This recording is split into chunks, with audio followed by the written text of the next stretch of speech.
أعوذ بالله من الشيطان الرجيم. بسم الله الرحمن الرحيم. الحمد لله وكفى والصلاة والسلام على النبي المصطفى وعلى آله وأصحابه ومن والاه.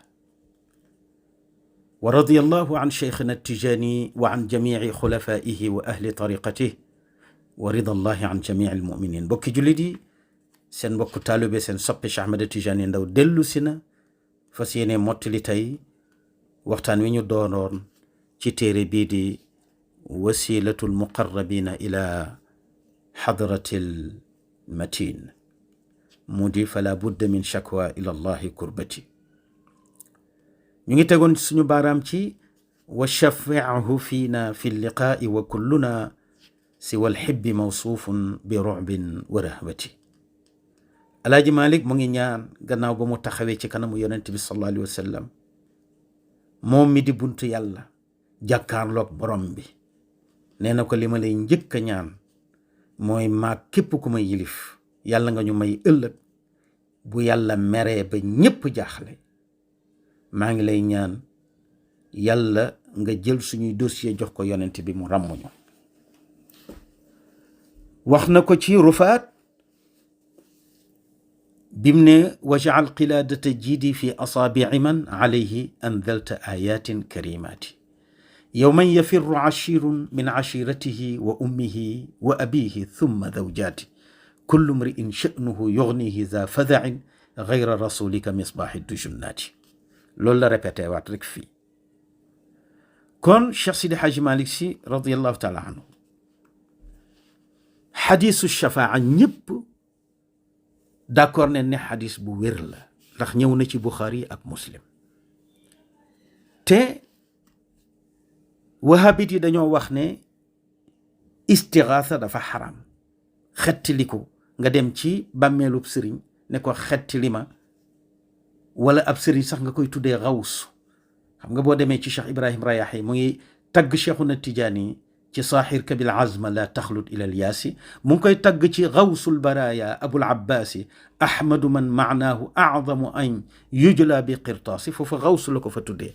xawsu boobu dañu wax ne kenn du ko wax nit ndax nit mënta xettali moromam. aha kay xanaa jànguñu alquran fi yàlla waxee ci histoire Muusa fastaxaasahu alladi min shi'atihi ala alladi min aduwihi fa wakadahu Muusa fa qada alayhi suratul qasas aya 15.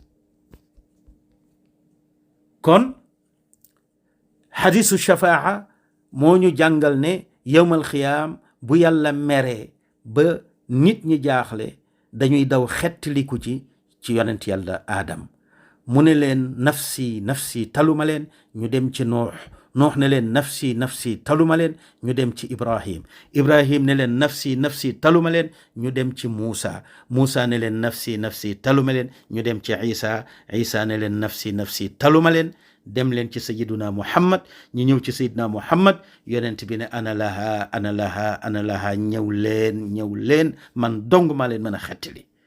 ndax yàlla waxoon ci suratu duha ne ma wala sawfa yu'tika rabbuka fa tarda.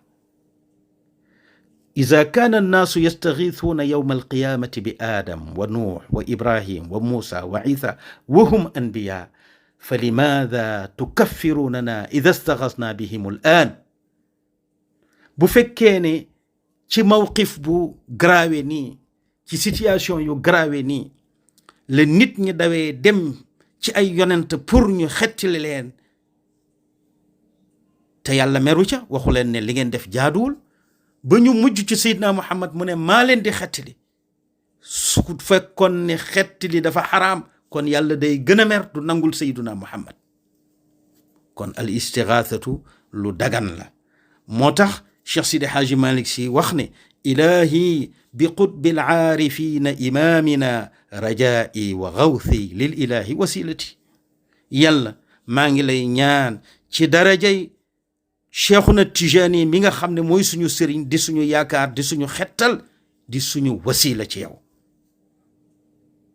kon wa shafi'ahu fiina fi liqaa'i wa kulluna siwa alxibbi mawsuufun bi ru'bin wa rahbati. la nga cay dégge mooy Cheikh Sidi Hadji Malick Sy nee na ku jëlul sa lépp jox ko yonent bi ñàkk nga perte nga moo tax mu ne ko walaysa li amalun alqaaka ya amali siwa almahabbati wa taazimi wa salami looloo tax mu woote gàmmu ci Tiwaawan kon mbokk yi foofu la ñu yem ak yéen ci téere bi seen mbokk seen xarit seen soppe Cheikh Ahmed Tidiane Ndao wasalaamu aleykum wa rahmatullahi wa barakaatu